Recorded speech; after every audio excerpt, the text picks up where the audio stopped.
Inravio.com.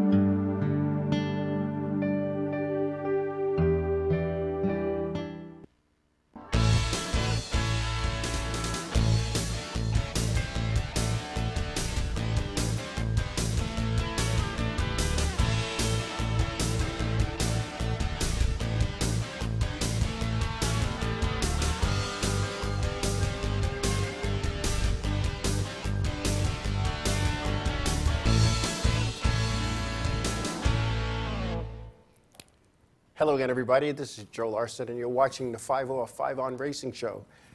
It's 2019, the first show of 2019. Who would have thought we'd go into 2019 doing this after we've been doing this all these years? And in fact, sometime in May, I believe we will have show number 400. And that's just incredible. But anyway, not a lot going on in the racing world over this holiday weekend. Holy cow, the last couple of weeks. We were off for Christmas season. We were off for the New Year's Eve. So here we are back.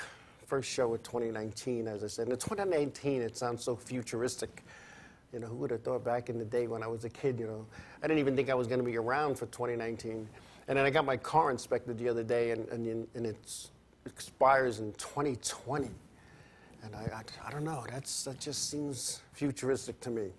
But anyway, we look at this off season, and it's not that long of an off season for the top three series. When I say the top three, the Cup, the Monster Energy NASCAR Cup Series, the Camping World Truck Series, as well as the Xfinity Series.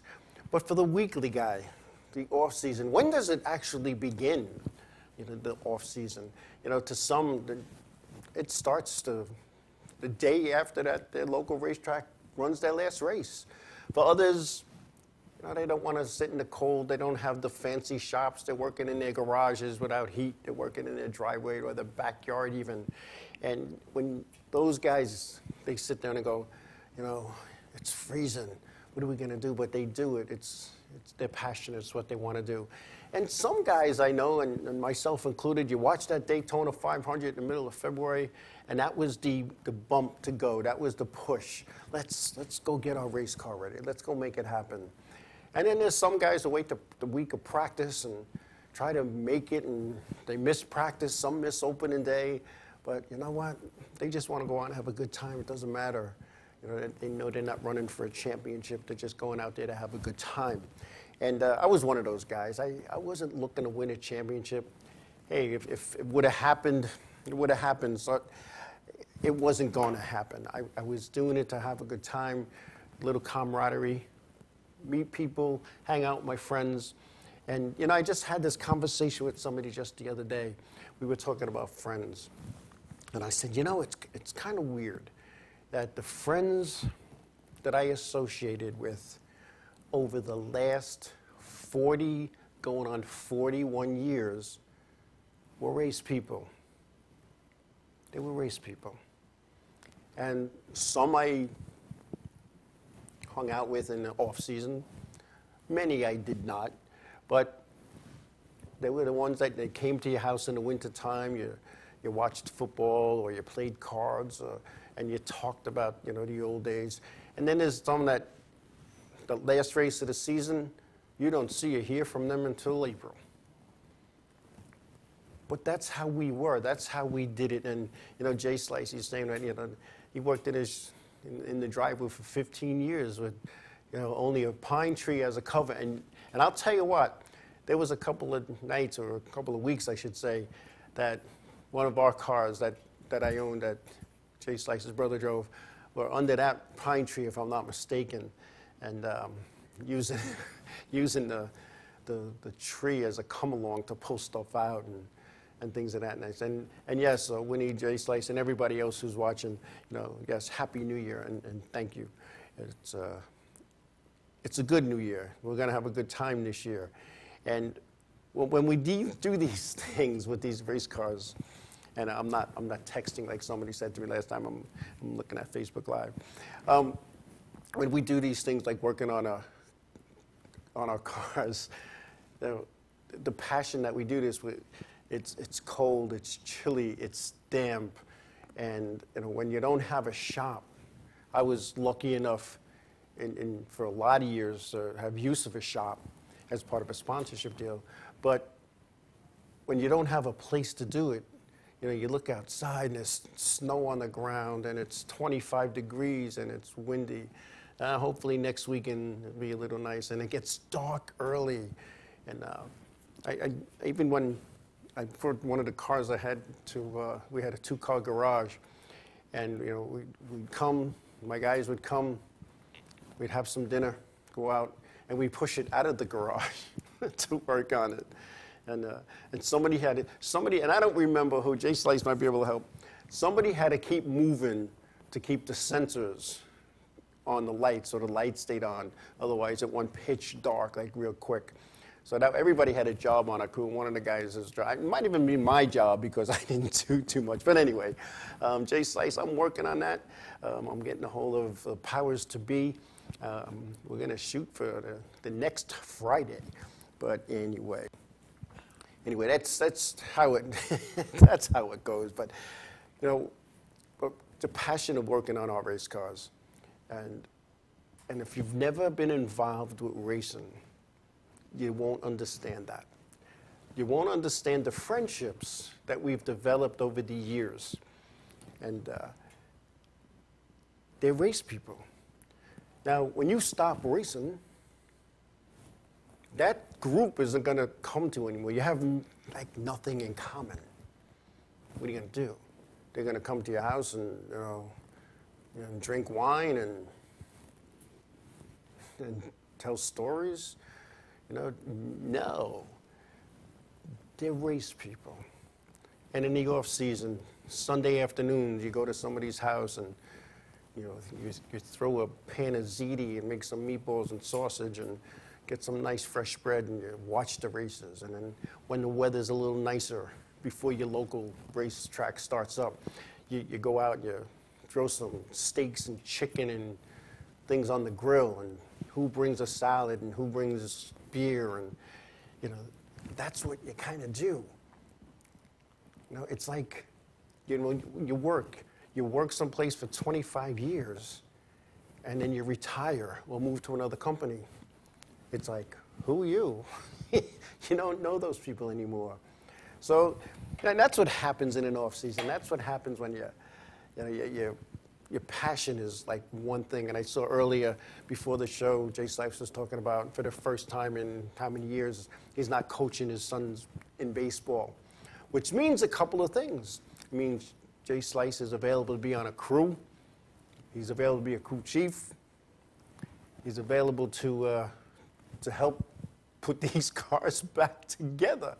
And, it's something like, and Jay Slice is saying right now, you cannot see somebody for 6 months when the season ends, the opening day, and then you pick right up where you left off in your talk.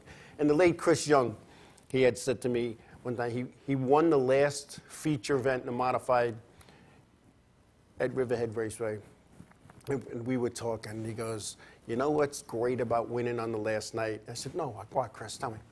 He says, the best part of winning on the last night of the season is you got bragging rights for the whole off season. See, when you win any other Saturday, you only have bragging rights for a week. And I laughed when he said, because it made sense. It made sense. He was right. And not that I won any races or whatnot. I mean, none that we could talk about, but it's so true. It's so true. But we're at that time. We're at that time in the season. It's the first week in January. Daytona's coming up. I believe in Daytona is in 40 days, and that's going to go quick, ladies and gentlemen. Before you know it, they'll be planning Daytona 500 parties and having pools. Who's going to win? Who's going to not win?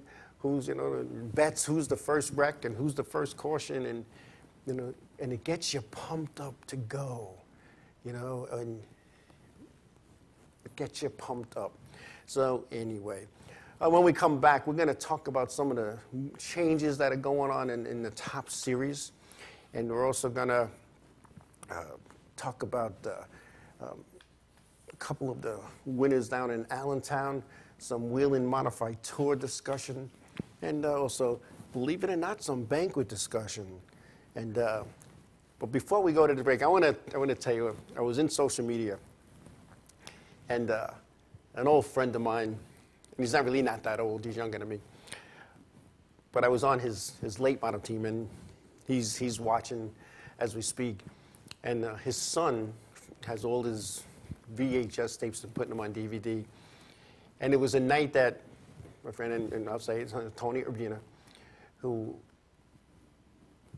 won a race one night. Not one night, he won many races, but this one night in particular.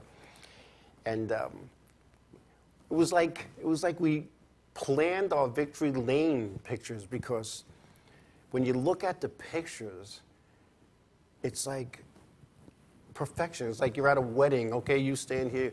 No, but he got out of the car, he did his speech, and boom, we all got in our spot. And I must have asked if I could drive the car to Tech. And Tony, oh yeah, no problem.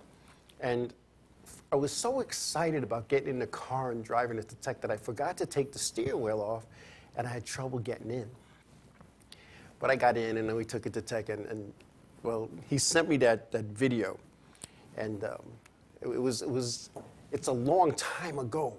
I mean, it's like, Tony, correct me if I'm wrong, what, it was like 25 years ago?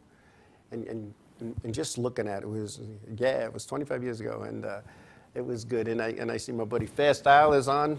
Happy New Year, Fast Al. For those who don't know, Al Amarino, who drove a modified at the Riverhead Raceway, and he was, yeah, I did stall it, Tony. You had to throw that in, okay. And me and Al had a love-hate relationship. On Saturday nights, he hated me. On Sunday to Friday, he was whatever I needed, he took care of. So it's all good, and it was 25 years ago. Anyway, we're going to take a break. We come back, we're going to talk about some of the stuff that's going on in the NASCAR Wheeling Modified Tour for 2019 and other things as well when we come back.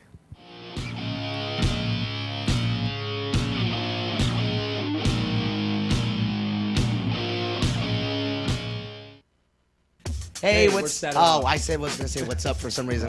Hey, we're Set It Up, and you're watching the Inravio TV network.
Village Music Shop of Mastic, 1-800-HEY-DUDE, your full-service store with personalized attention, school band instrument rentals and sales, music instruction on all instruments for all styles and age groups, for guitars, drums, amplifiers, PA systems, and accessories. It's Village Music Shop, 1495 Montauk Highway in Mastic. Call 1-800-HEY-DUDE or go to villagemusicshop.com. Hi there, this is Buddy from Less Than Jake, and you are listening to Inravio TV. You're probably watching it too. The world of advertising has changed. Radio, TV, and newspaper revenues have declined drastically. Why? Because businesses have realized that advertising return on investment isn't what it used to be. So what can we do about it? Well, that's easy. Advertise online. Own a local restaurant, real estate agency, or even a national retail chain? Whatever your business, Inravio can get your message out there, and we can do it at a fraction of the cost. Call today and see the difference for yourself. This isn't TV. This isn't radio. This is Inravio.com.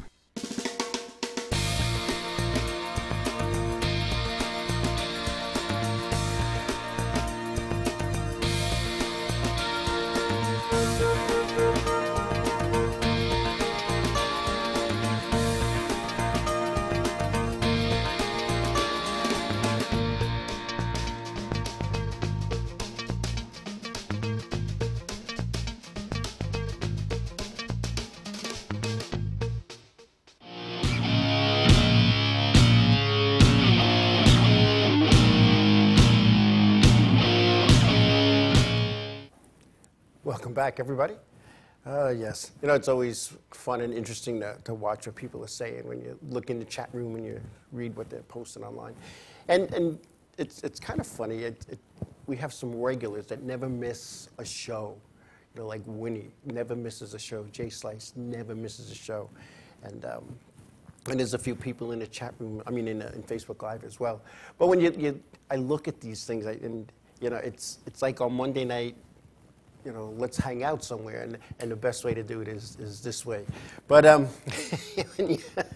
when you do it this way, it's kind of funny. I know when I have guests on the show, we talk about, you know, when they say, well, how does this work, and what are we going to do? And people get nervous. And I'll be honest with you, when I first came and was doing this, I was nervous too.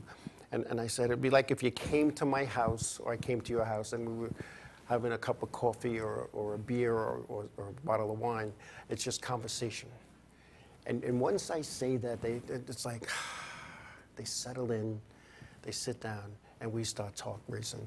And they don't see all the bright lights that are in front of me, and the monitors and the three teleprompters here.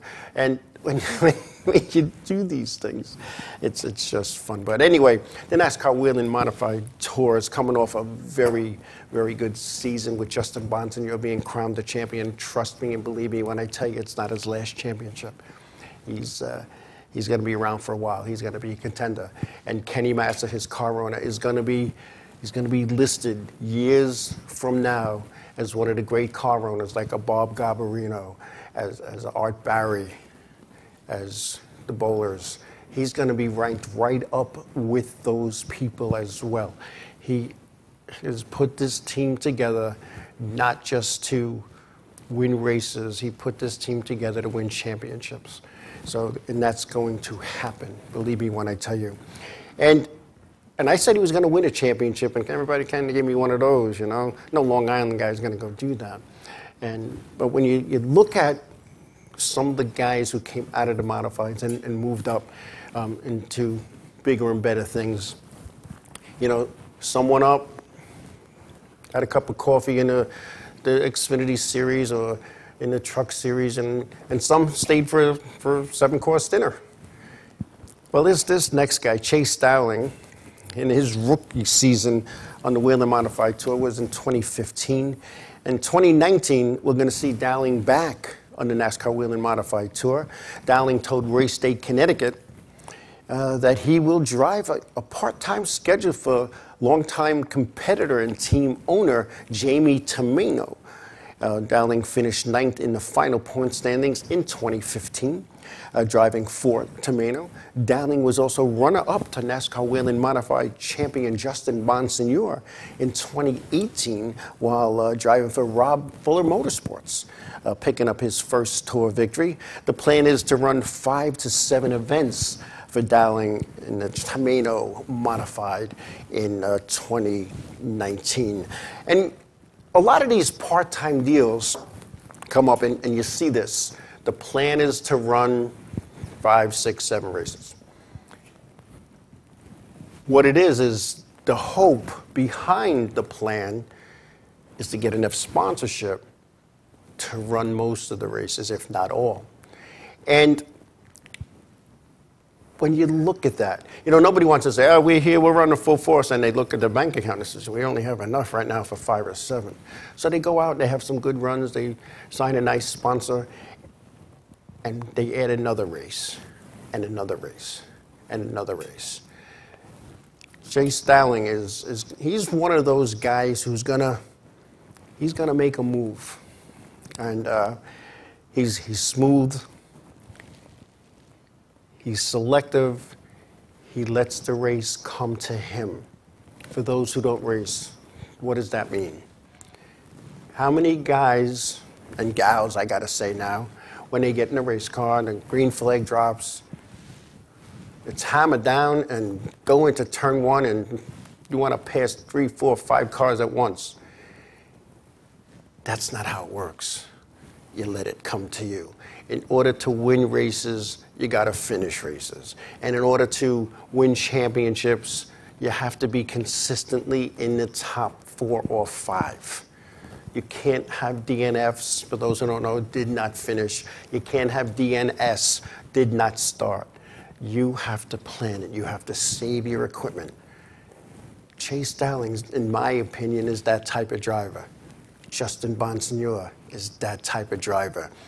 And he became that type of driver, and I'm talking about Justin at this point, because they did this when Justin first started racing pretty much out of their own pocket. He did this in go-karts and champ karts. And when he ran a Charger car, and for those across the country who don't know what a Charger car, at Riverhead, it was equivalent to like a street stock. He saved his equipment. He made it last, which means you save money not having repairs. And you save time by not spending every night in the shop fixing it. You spend your nights in the shop making it better. And that's important. Because if you make it better, you become better.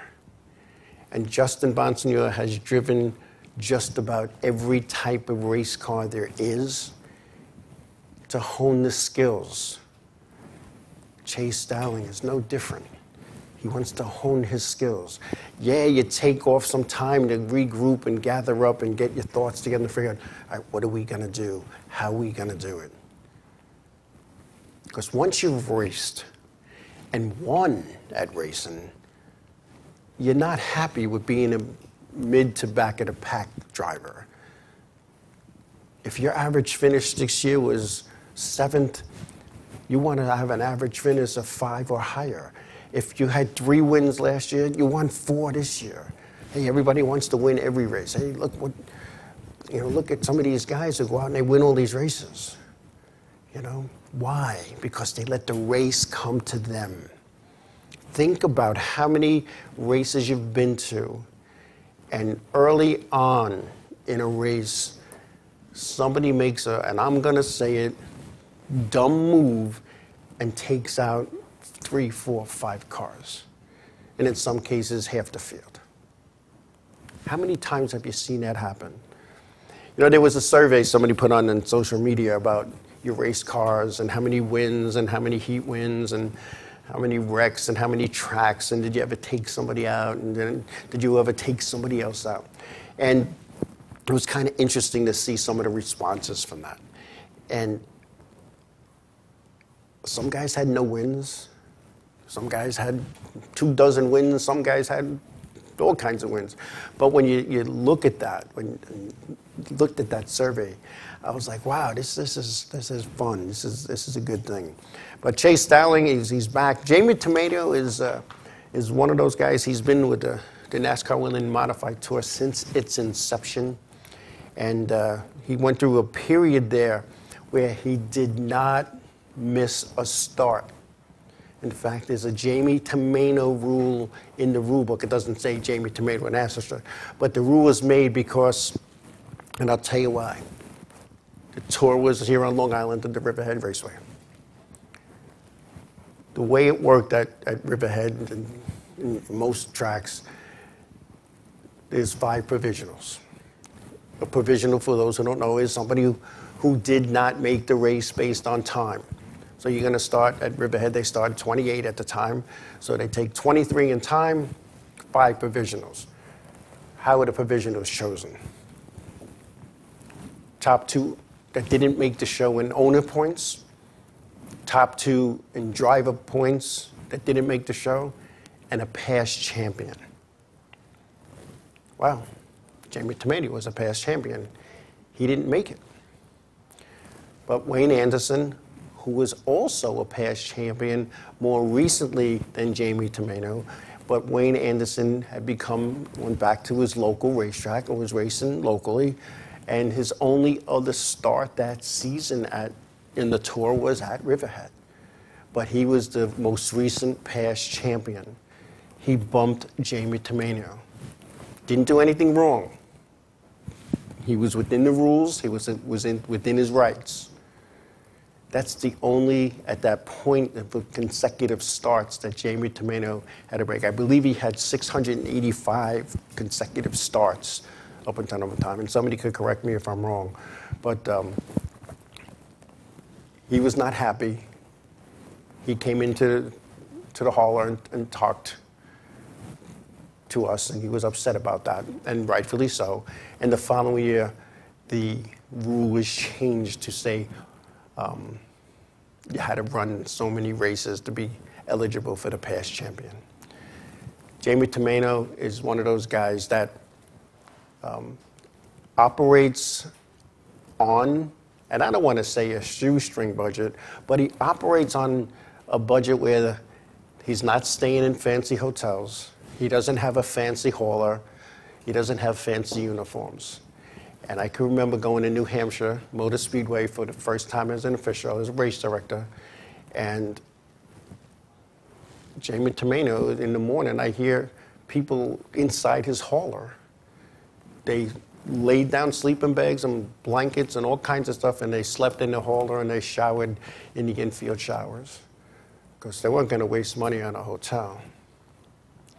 That's how it used to be. That's how it used to be in the Cup Series. Remember Linda Petty, Richard Petty's wife, sitting in the back of a station wagon making bologna sandwiches for all the kids back in the day, because that's how it was done. And it's gotten out of control with the cost, and it's gotten out of control with how they do things. And you know, when you see what's happening in the series, we're going to talk about that in a little while. When you see what's going on about the cost of racing, and when you like when Truex's team folds up, he wins a championship. They fold up. There's something wrong with the sport when things like that happen. But it happens, and it shouldn't, but it does. And it's just one of those things.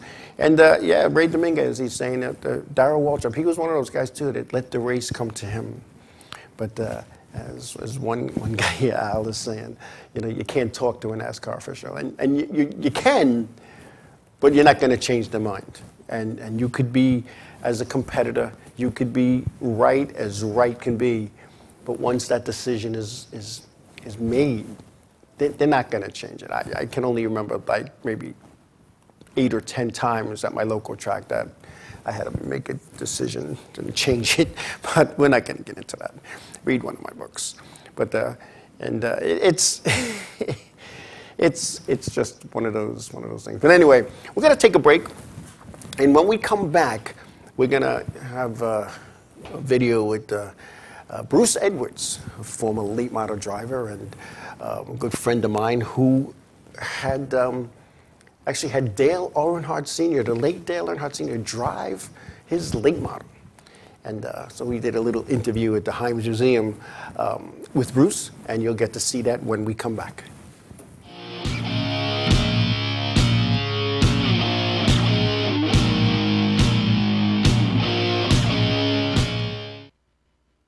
Hi, I'm Remington. I'm Emerson. And I'm Sebastian. We're Palais Royale, and you're watching Inravio TV. There we go. The world of advertising has changed. Radio, TV, and newspaper revenues have declined drastically. Why? Because businesses have realized that advertising return on investment isn't what it used to be. So what can we do about it? Well, that's easy. Advertise online. Own a local restaurant, real estate agency, or even a national retail chain? Whatever your business, Inravio can get your message out there, and we can do it at a fraction of the cost. Call today and see the difference for yourself. This isn't TV. This isn't radio. This is Inravio.com. Hey, this is Chris Les Jake, and if Inravio.com spots you at an event wearing this bracelet, they will give you $100.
Village Music Shop of Mastic. 1-800-HEY-DUDE, your full-service store with personalized attention, school band instrument rentals and sales, music instruction on all instruments for all styles and age groups, for guitars, drums, amplifiers, PA systems, and accessories. It's Village Music Shop, 1495 Montauk Highway in Mastic. Call 1-800-HEY-DUDE or go to villagemusicshop.com. Hi, this is Mike Jarecki from My Race News, and you're watching the Inravio TV network.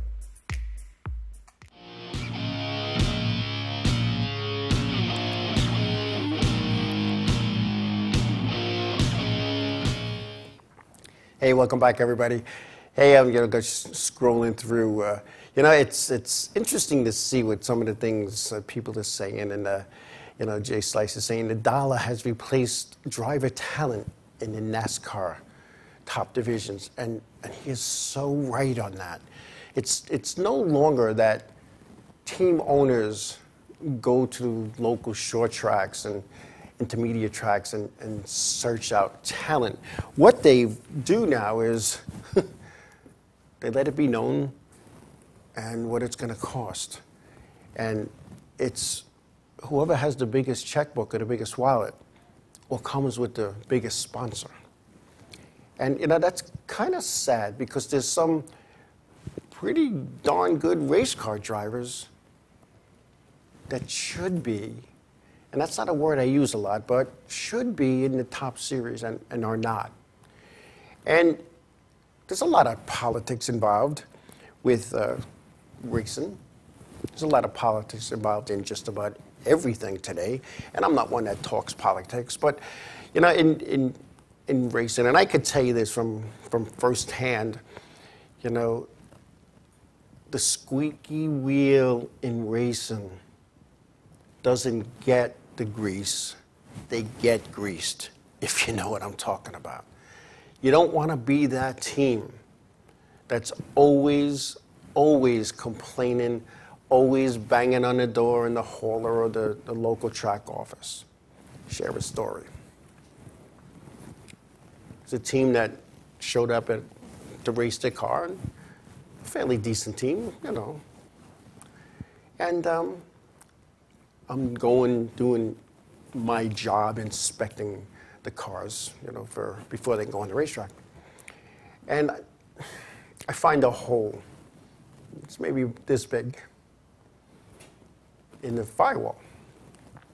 Here's the problem with that. Explain for those who don't understand, and from an official and a safety point. Have a fire under the hood, in the motor, whether it's oil, gas, whatever it is, a fire. The fire is going to want to go somewhere. It's called a firewall because it keeps the fire from getting to the driver. We've proven that if you have a hole that's the size of a quarter, the fire is going to go through there like a blowtorch. So I said to this crew chief, what you're going to need to do here is you're going to need to take some fire retardant material and plug that hole. And I don't care if you got to take a pair of gloves and cut the fingers off. I don't care if you got to take the palm of a glove and cut the fingers off. Whatever you have to do that has an SFI rating, got to do it. And then fix it right next race. Okay, he put something together, whatever. Next race comes, the hole's right there again. We have this thing. It goes on for 3 or 4 races. Now we go all the way out to Mansfield, Ohio. And the hole is still there. And there were maybe 3 or 4 races, and maybe about a month and a half went by, and he's trying to tell me he didn't have time. I said, you know what? I can't let you go on the racetrack like that. He looks at me. He goes, how am I going to fix it? I said, listen, you had 6 weeks, and your job is to fix that. I gave you every break possible. My job is to make sure nobody gets hurt. You're not going on the racetrack until it's fixed now properly. And then the guy's breaking my chops, and getting out nasty. And And I know that I have to be a wooden soldier and not get back into it. I'm not at my local track where I had to fight my way out more nights than I care to remember, or where I was threatened to be shot, or people are calling, they're going to blow up my house. I knew I had backing with NASCAR, and I just stood there, boom, you got to make it happen. Well, the guy pretends he's going to agree with me, and the next thing I know, I see him driving on the racetrack, turning onto the pits, and I immediately get on the radio to race control, and I say, he can't go out. Stop that car. So it turns out the series director was down on pit road and stopped him. And he just got it fixed correctly just in time to go to time trials. Now, that's not where it ended. Where it ended was the race ends, you take the top 5 that goes to tech for a bunch of things, and an at-random car. Sometimes it's a 6th place car who you notice that might have let up a little bit in the last 2 laps. Maybe it's a person who broke your chops for a month and a half. Sure enough, this car is the at-will car, the random car. He's not happy about that. He wants to load up and go home because he has to go from Mansfield, Ohio, back to Massachusetts. Oh, well.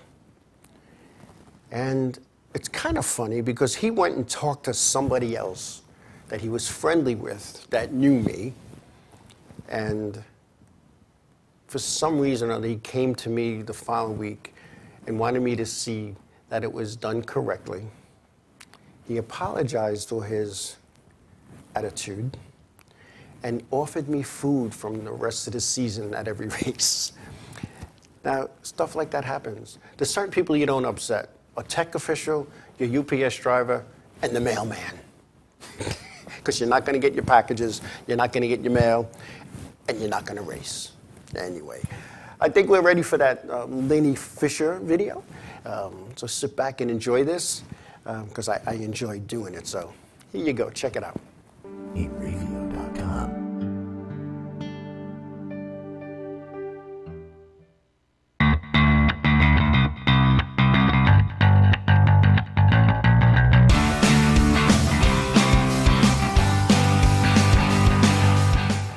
We're here today at the Himes Museum of Motor Racing Nostalgia, and one of the first people I walked into as I walked through the gates was Bruce Edwards. Bruce, welcome.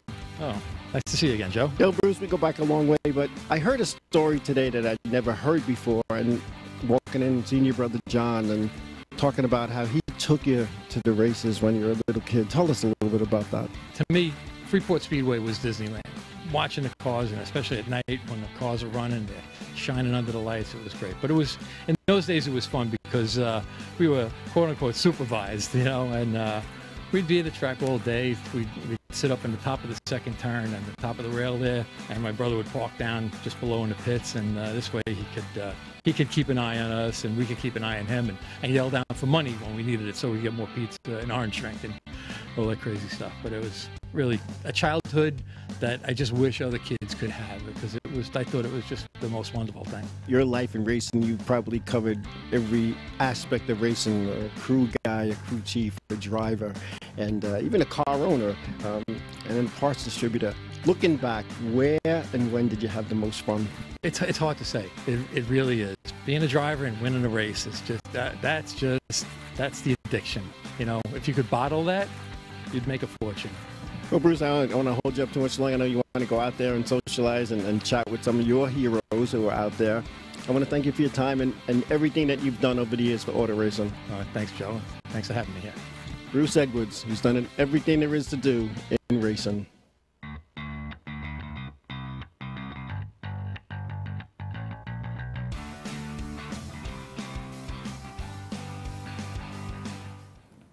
Inravio.com.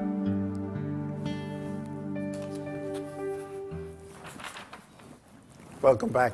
Hey, you know, Bruce Edwards, I've known Bruce Edwards for a long, long time. I knew when he was racing back in the ice-up days in the 70s. He was one of those guys. He always had nice-looking equipment, always had beautifully prepared cars, and always ran up front. And then I met him in the mid-'80s, and I started hanging out at Riverhead and got back into racing myself. And I'll tell you what, he had a company at the time, Fast Track Racing Products, and he was a big help to me, with tires and rims and things to help. And he was one of those guys that we took to each other and we became good friends. And he got out of racing, he got involved with other things and raising a family and being a husband, I guess. And I did my thing, and then one night it's late at night, and I'm at a hockey rink for a college hockey game.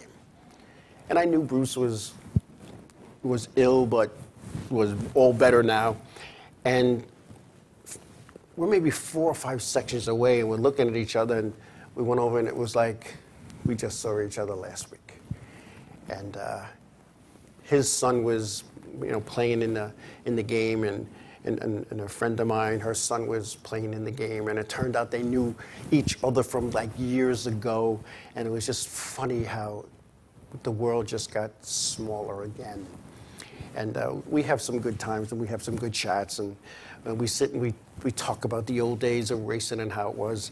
And Dale Earnhardt did drive his late model car, and I had it painted up, the number 3 with the Wrangler sponsorship on it, and it was fun. And it's always fun to talk with Bruce. We have the same enjoyment, we have the same kind of circle almost, and we have a good time. So I want to thank Bruce for that. And Marty Himes, we want to thank him for opening up his place to us that day. And that's his annual race car reunion day that just happens to coincide with his birthday. So we have a birthday cake. But, rumor has it that this past year was the last one. And I'm hoping it's not, because guys like Bruce Edwards, he's a hero to a lot of people that went to races. And I'm looking at the chats here, and all kind words. And he was there to look at his heroes and see his heroes. And it's just, that is something that, if Marty really doesn't do it, somebody else needs to step up and either help him, convince him. But the race car drivers reunion is so good. And like I said, they open their doors to myself and my crew, and we have free reign. And I'll tell you, if you've been to Marty Himes' place, it's 15 O'Neill Street in Bayshore. Brentwood Road, south to Reddington, make a right, go to O'Neill, and you can't miss it.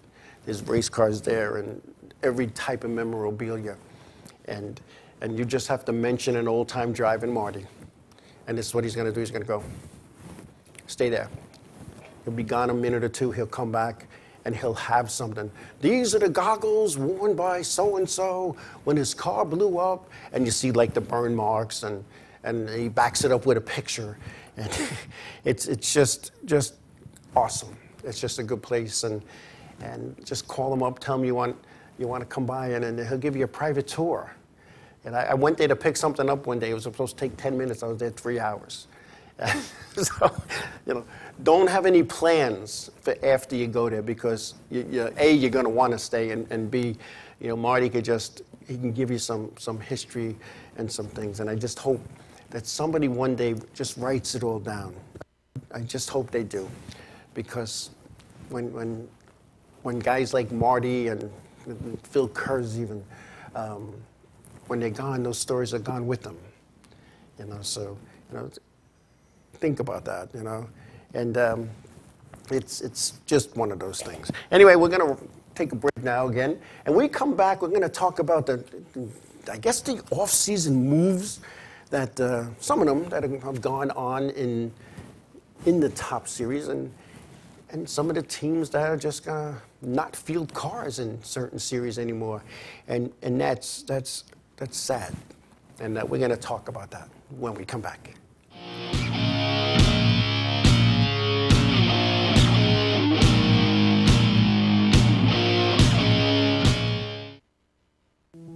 Hey guys, this is Jibs from Ocean's 8, Alaska, and you're watching Inravio TV Network.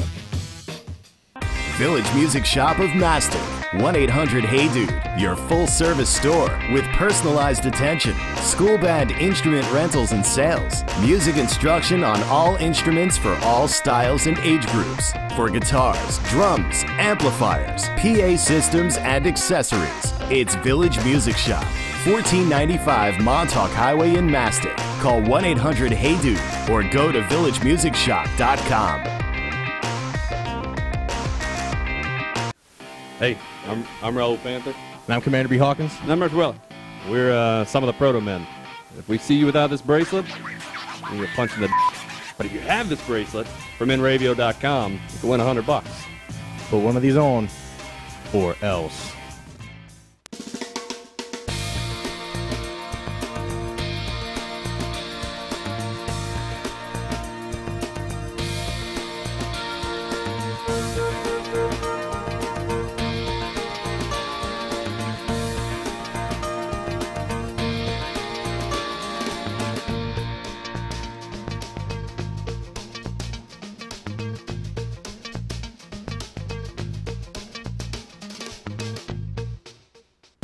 What's up, guys? This is Assuming We Survive, and you're watching Inravio TV Network. The world of advertising has changed. Radio, TV, and newspaper revenues have declined drastically. Why? Because businesses have realized that advertising return on investment isn't what it used to be. So what can we do about it? Well, that's easy. Advertise online. Own a local restaurant, real estate agency, or even a national retail chain? Whatever your business, Inravio can get your message out there, and we can do it at a fraction of the cost. Call today and see the difference for yourself. This isn't TV. This isn't radio. This is Inravio.com.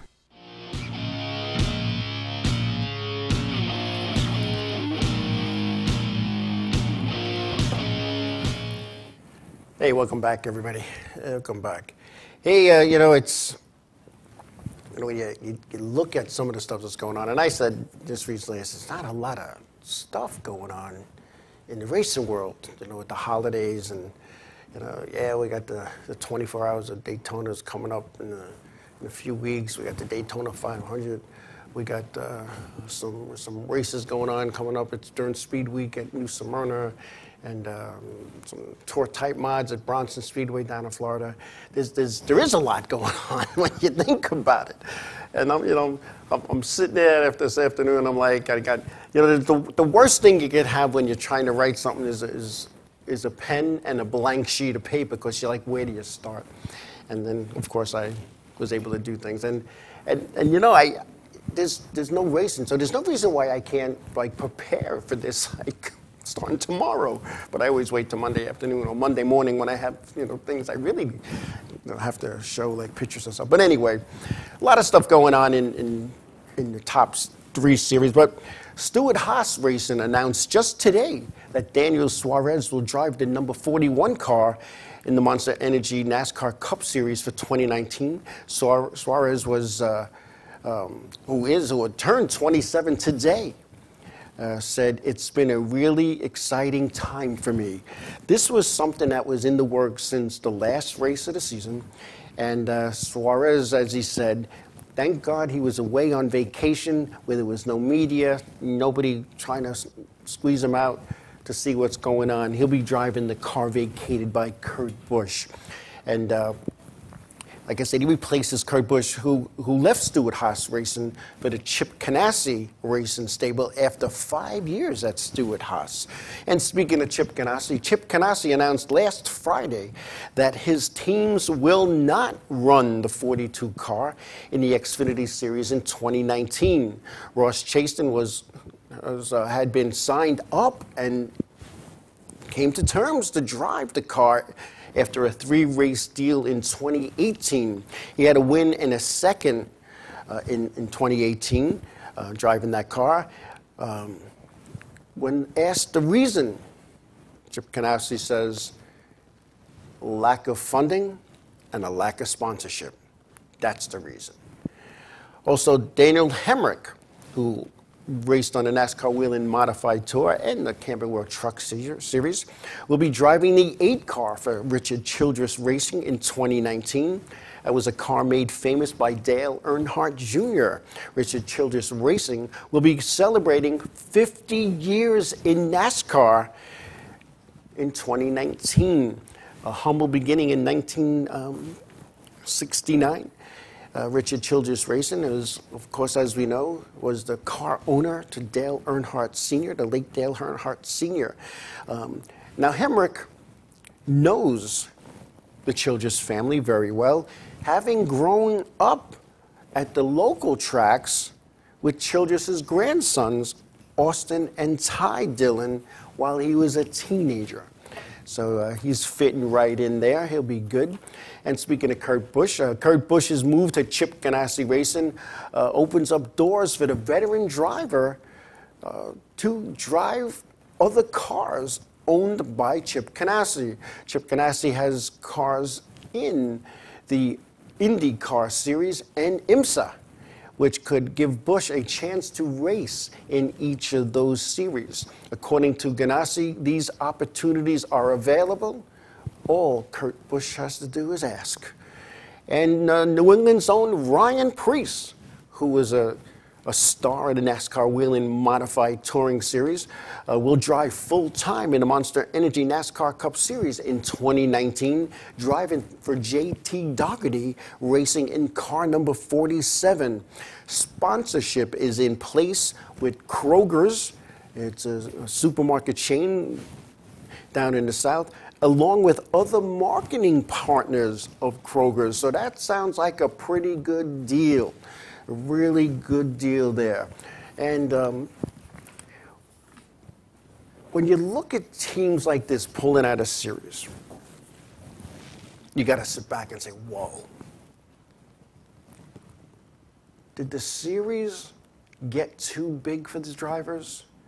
Did NASCAR get too greedy with the monies that they're keeping for themselves with these billion-dollar TV packages that it's only rumor, and with the Monster Energy NASCAR Cup with Monster Energy Drink coming on as a series title sponsor? Is that what's hurting, I'm going to say, our sport? There needs to be some revenue sharing.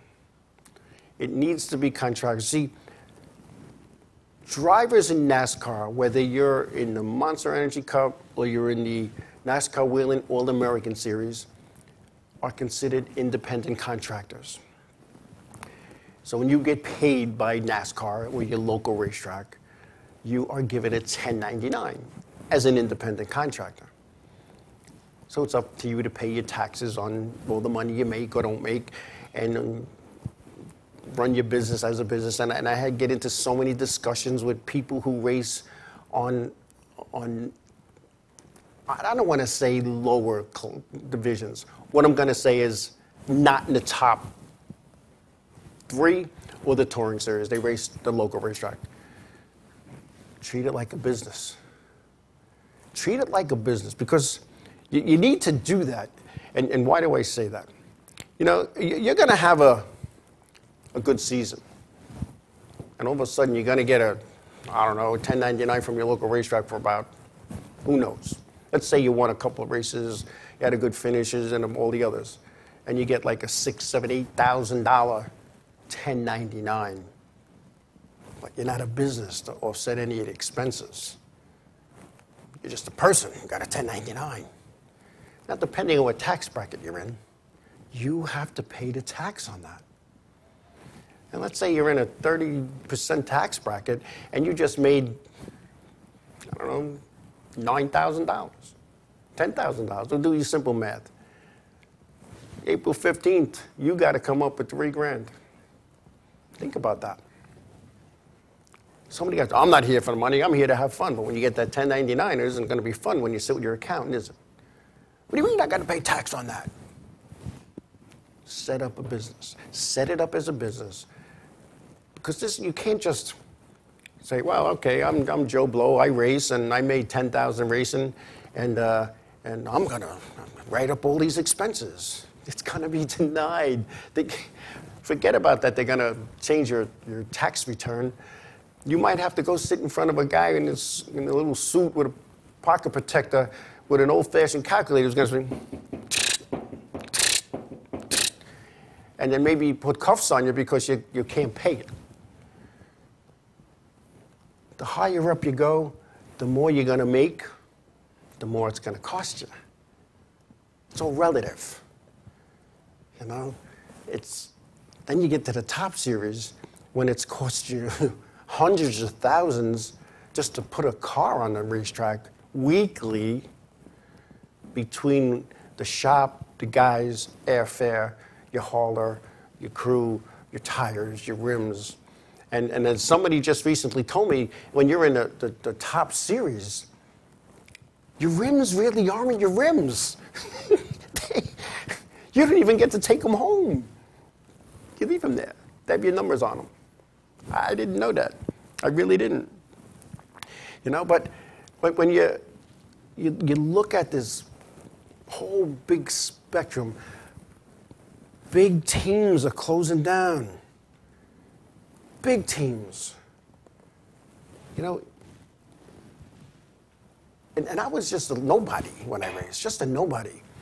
And I'm not throwing this out there to make people feel silly. I had big sponsors, not because I was good, not because I was in victory lane every week, waving the flag and then doing interviews and taking pictures and getting in the papers. I had good and big sponsors because on Sunday mornings, my race car was parked in front of their place. On Friday nights, I was at fundraisers. Our school, we did stuff with the school with some of our sponsors. If my sponsor had an open house, we were there. We got on the cover of Newsday, Part 2. We got on B103. We did those things and promoted our sponsors. So when a time came when we had to do the math, because we had to include the sponsor money, you know, on our taxes, you had to offset those costs so you didn't pay a lot of tax. Don't get me, I pay my fair share of taxes, and you know, and I'd pay my taxes with a smile if I could, but they won't let me. And so that's just a joke, I know, stupid joke. But you know, Jay Slice knows how we do it. You know, we had a sponsor, and we had to miss a race for personal reasons, and the sponsor goes, how come, what happened? I didn't want to tell. It wasn't my sponsor's business why my driver couldn't make that race. It was personal. So I just said, you know, I was working a tour race, and I said to him, and I told him later on what happened. I said, he's having some rough times. I was away at a tour race, and he didn't have the money for the pit fee, believe it or not. And that's just what I told him. So the guy calls me up and says, how many races are left? So I tell him, and he wrote me a check for the rest of the races ×4 for my driver, my crew chief, and crew members, so that they, you know, just signed in. So when you see a team at this level, or teams now that are pulling out of NASCAR Top Series, you got to say, what is going on? I just saw an ad in the racing paper that there's a dirt track somewhere in upstate New York is running a race $56,000 or $53,000 to win. To win. There aren't purses like that in the modified tour. And I can remember talking to a team owner who won the championship. I said, man, we're in the elevator. We're in the hotel in Charlotte. And I says, oh, man, I says, you're going to need an armored car to get all this money home, huh? He goes, yeah. But you know what? He goes, it's probably a little over $100,000 that we made. It cost me $300,000. So for every dollar he spent, he lost 3. it's a losing proposition sometimes. And you have to understand that. And NASCAR needs to take a look at this. There should be 50, 55, 60 cars showing up at a racetrack to try to qualify and make the race. Because now you're going to get the top 40 cars in that race. Not the 36 that are on the charter that are guaranteed in, and maybe 4 others who don't really come anymore because they're going to have a difficult time getting in, or they can't afford 16 sets of tires and who knows how many hundreds of gallons of race fuel, because it just adds up. Or they borrow the money from whomever, because there's a lot of that going on in that series, because there's certain car owners that they see what's happening. So what they do is hey, how come your car's not running? I don't have a motor. Come to my shop, I got a motor for you. What do you need? I don't have crew members. All right, I got guys at the shop that they're the B team, but they're good. You see, that's what's happening. The big fish are helping the little fish, because the big fish, they're just going to be average-sized fish if there's no little fish. If you understand your meaning there. Because if all the little fish disappear, what do the big fish have? And I say that a lot to people. You want to be the big fish in the little pond, but you want to really race. You know, they got to cut the cost. You know, do they need 90 minutes of practice? They need the day before, the morning of. Do they really need that? What's with that? All that practice. These guys are professionals. I went to a dirt track race, Earl Pearson. I was delivering stuff to him that I'd sold to him. And he went out, did 4 laps in practice and pulled in. And I said, Earl, everything all right? Good job racing 20 years. If I can't tell in 4 laps, I better go do something else. And what happens in those 3 hours of practicing over those 2-hour-and-a-half-day sessions is some teams dial themselves right out because they're looking for that extra tenth, that extra 2 tenths. You know, and then they find out, holy God, Joey Logano just ran a 7. Oh, man, change the springs, do this, boom, boom, boom, boom. And all of a sudden, boom. What happened? They're junk.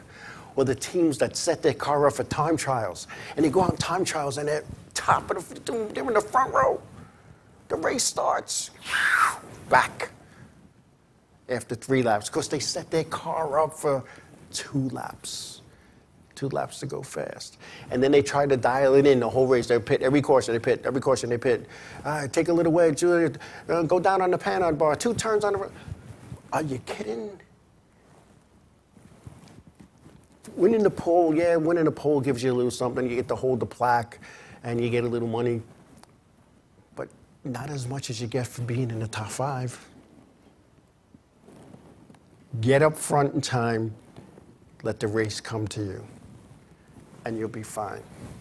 You'll definitely be fine. Anyway, I think that the clock was on overtime. The crew's giving me these funny looks. So anyway, so sorry about running over, folks. You know, I get to talking because I love talking racing. I just love talking, period. So I want to, again, I hope everybody had a nice New Year's, and I hope 2019 brings you everything that you wish for. I also hope that whatever ailed you in 2018, that you could fix and move forward. So I want to thank everybody for taking time out of your busy schedules tonight. And we're talking racing. I love talking racing. You ladies and gents out there love talking racing. And Tony Urbina down south, it was nice. Thank you for those pictures. Bruce, thanks for the interview. And so wherever your endeavors are going to bring you this weekend, please be safe. Please be careful. Give somebody a hug. Tell them you love them. God bless you all. And we will see everybody right here next week. Good night, everybody.